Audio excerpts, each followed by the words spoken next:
পশ্চিমবঙ্গের সার নথিপত্র নিয়ে সবথেকে বড় খবর।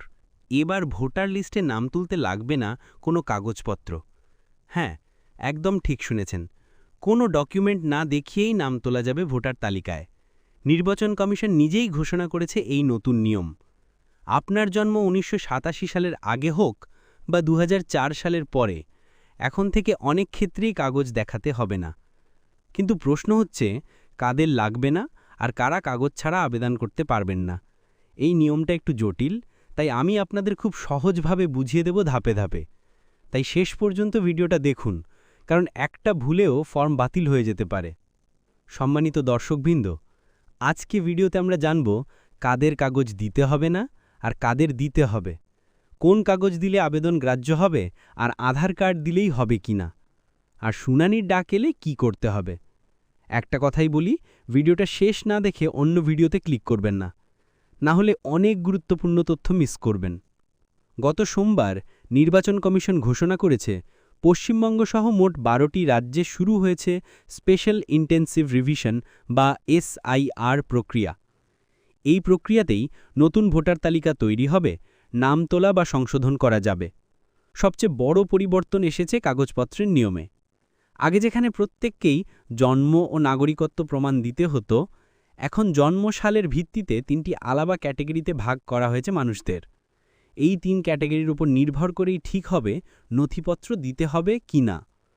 প্রথমে আসি প্রথম ক্যাটেগরিতে।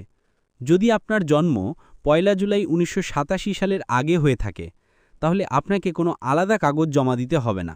যদি আপনার নাম ২০০২ সালের ভোটার লিস্টে আগে থেকেই থাকে, মানে আপনি আগে ভোটার ছিলেন, আপনার নাম তখন থেকেই তালিকায় আছে, তাহলে কোনো চিন্তা নেই। তবে একটা জিনিস মনে রাখবেন, যদি আপনার নাম বিএলওরা ম্যাচিং করতে না পারে বা আপনার নাম ২০০২ সালের তালিকায় খুঁজে না পাওয়া যায়, তাহলে আপনাকে শুনানির জন্য নোটিশ পাঠানো হবে। সেই শুনানিতে অরিজিনাল ডকুমেন্টস নিয়ে হাজির হতে হবে। যদি আপনার নাম ২০০২ তালিকায় থাকে, তাহলে সেই পৃষ্ঠাটিও প্রিন্ট আউট করে নিয়ে যাবেন। এই প্রক্রিয়াটা হবে শুধুমাত্র যাচাই করার জন্য আপনি সত্যি যোগ্য কিনা তা দেখবে ইলেকশন কমিশনের দায়িত্বপ্রাপ্ত আধিকারিকরা। এখন আসি দ্বিতীয় ক্যাটাগরিতে। যাদের জন্ম ১ জুলাই ১৯৮৭ থেকে ১ জানুয়ারি ২০০৪-এর মধ্যে, তাদের ক্ষেত্রে নিয়ম একটু আলাদা। এখানে আপনাকে নিজের জন্মের প্রমাণপত্র দিতে হবে এবং বাবা বা মায়ের মধ্যে যে কোনো একজনের ডকুমেন্টস দিতে হবে। তবে সুখবর হলো, যদি দেখা যায় আপনার বাবা বা মায়ের নাম ২০০২ সালের ভোটার লিস্টে আগে থেকেই রয়েছে, তাহলে আপনাকে আর তাদের কাগজ জমা দিতে হবে না। শুধুমাত্র সেই তালিকার পৃষ্ঠাটি একটি জেরক্স দিলেই হবে। সাথে নিজের জন্য এমন একটি ডকুমেন্ট দিতে হবে যেটা প্রমাণ করবে তারাই তাদের আসল বাবা মা। এই ক্ষেত্রে আপনি ডকুমেন্ট হিসেবে আধার কার্ড ব্যবহার করতে পারবেন। এক কথায়, বাবা মায়ের পুরনো ভোটার তালিকায় নাম থাকলেই অনেক ঝামেলা কমে গেল। শুধু নিজের একটা প্রমাণপত্র দিলেই হবে। এবার তৃতীয় ক্যাটাগরির কথা বলি। যাদের জন্ম ১ জানুয়ারি ২০০৪-এর পরে, তাদের ক্ষেত্রে নিজের সঙ্গে সঙ্গে বাবা ও মায়ের কাগজ দুজনেরই জমা দিতে হবে।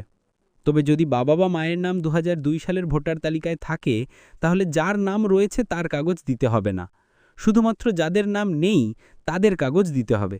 মানে যদি আপনার বাবা মায়ের দুজনেরই নাম ২০০২ সালের ভোটার তালিকায় থাকে, সেক্ষেত্রে তাদের কোনো অতিরিক্ত কাগজ দিতে হবে না, শুধু ভোটার তালিকার জেরক্স দিলেই চলবে।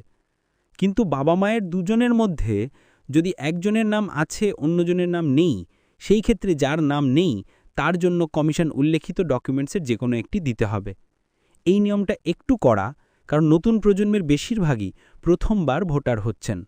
এখন ধরুন আপনি সব ডকুমেন্ট সঠিকভাবে দেওয়ার পরেও আপনার কাছে নোটিশ এসেছে। এতে আতঙ্কিত হবেন না। নোটিশ আসার কারণ হলো, আপনি যে ফর্ম জমা দিয়েছেন তাতে ইলেকশন কমিশন আপনার দেওয়া তথ্যের মিল খুঁজে পাচ্ছে না। এই ক্ষেত্রে আপনাকে অরিজিনাল কাগজ নিয়ে শুনানিতে যেতে হবে। ভয় পাওয়ার কিছু নেই, কারণ এই শুনানিতে যদি আপনি সঠিক ডকুমেন্ট দেখাতে পারেন বা পুরনো কোনো নথি দিয়ে প্রমাণ করতে পারেন যে আপনি অনেক আগে থেকেই ভারতে আছেন বা ভারতের নাগরিক, সেক্ষেত্রে আপনার নাম ভোটার লিস্ট থেকে বাদ যাবে না। এখন আসি আজকের ভিডিওর সবচেয়ে গুরুত্বপূর্ণ অংশে, কোন কোন কাগজপত্র লাগবে এসআইআর করতে। এইবার নির্বাচন কমিশন পশ্চিমবঙ্গের জন্য ১২টি ডকুমেন্টসের তালিকা প্রকাশ করেছে। ১ নম্বর, কেন্দ্র বা রাজ্য সরকারের দেওয়া যে কোনো অফিসিয়াল আইডেন্টিটি কার্ড বা পেনশন কার্ড। 2 নম্বর 1987 সালের আগের ব্যাংক, পোস্ট অফিস বা এলআইসি থেকে পাওয়া সরকারি ডকুমেন্টস। 3 নম্বর জন্ম সনদ বা বার্থ সার্টিফিকেট। 4 নম্বর পাসপোর্ট। 5 নম্বর শিক্ষা বিষয়ক সার্টিফিকেট, যেমন মাধ্যমিক বা উচ্চ মাধ্যমিকের অ্যাডমিট কার্ড, মার্কশিট বা সার্টিফিকেট। 6 নম্বর স্থায়ী বাসিন্দার সনদ বা পার্মানেন্ট রেসিডেন্স সার্টিফিকেট। 7 নম্বর ফরেস্ট রাইট সার্টিফিকেট। 8 নম্বর জাতি সনদ, অর্থাৎ এসসি, এসটি বা OBC certificate. 9 number national register of citizen certificate. 10 number family register certificate.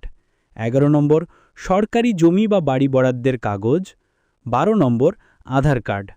তবে আধার কার্ডের ক্ষেত্রে একটা গুরুত্বপূর্ণ শর্ত আছে। শুধু আধার কার্ড দিলেই হবে না, কেননা আধার কার্ড কোনো নাগরিকত্বের প্রমাণ নয়, জন্ম তারিখেরও প্রমাণ নয়। তাই আধারের সঙ্গে ওপরের অন্য 11টি কাগজের মধ্যে যে কোনো একটির মিল কাটতে হবে। না হলে ফর্ম যাচাইয়ের সময় আপনাকে নোটিশ পাঠানো হবে এবং অরিজিনাল কাগজ নিয়ে হাজির হতে বলা হবে। অর্থাৎ আপনি আধার কার্ডকে শুধু সাপোর্টিং ডকুমেন্ট হিসেবে ব্যবহার করতে পারবেন, ভোটাধিকার প্রমাণের জন্য নয়। তবে যদি দেখা যায় 2002 সালের ভোটার তালিকায় আপনার বাবা বা মায়ের নাম রয়েছে, তাহলে প্রাথমিকভাবে আপনাকে কোনো কাগজ জমা দিতে হবে না, শুধু ইনিউমারেশন ফর্ম পূরণ করে জমা দিতে হবে। সাথে সাপোর্টিং কিছু ডকুমেন্ট দিতে হবে, যেটা দিয়ে প্রমাণ হবে যে ভোটার লিস্টে থাকা ব্যক্তিরাই তার বাবা মা। এছাড়াও বিএলও বা বুথ লেভেল অফিসার যখন আপনার বাড়িতে আসবেন, তারা দেখে নেবেন কাদের কাগজ লাগবে আর কাদের লাগবে না। তাদের পরামর্শ মতো কাজ করলেই নিরাপদ থাকবেন। তো বন্ধুরা, আশা করি এখন পুরো নিয়মটা পরিষ্কার। কাদের কাগজ দিতে হবে, কারা ছাড় পাবেন আর কাদের আধার চলবে না, সবই জানলেন। আপনার পরিচিত কারো নাম যদি এখনও ভোটার তালিকায় না থাকে, এই ভিডিওটা তাদের সঙ্গে শেয়ার করুন। কমেন্টে জানান আপনি কোন ক্যাটাগরিতে পড়ছেন। আর সরকারি তথ্যের এমন আরও আপডেট পেতে চ্যানেলটি অবশ্যই সাবস্ক্রাইব করে রাখুন। আগামী ভিডিওতেই আমরা দেখব ইনিউমারেশন ফর্ম কিভাবে অনলাইনে পূরণ করবেন, তা স্টেপ বাই স্টেপ লাইভ দেখিয়ে দেব। ততক্ষণ পর্যন্ত সবাই ভালো থাকুন, সচেতন থাকুন আর দেশের নাগরিক হিসেবে দায়িত্ব পালন করুন। ধন্যবাদ।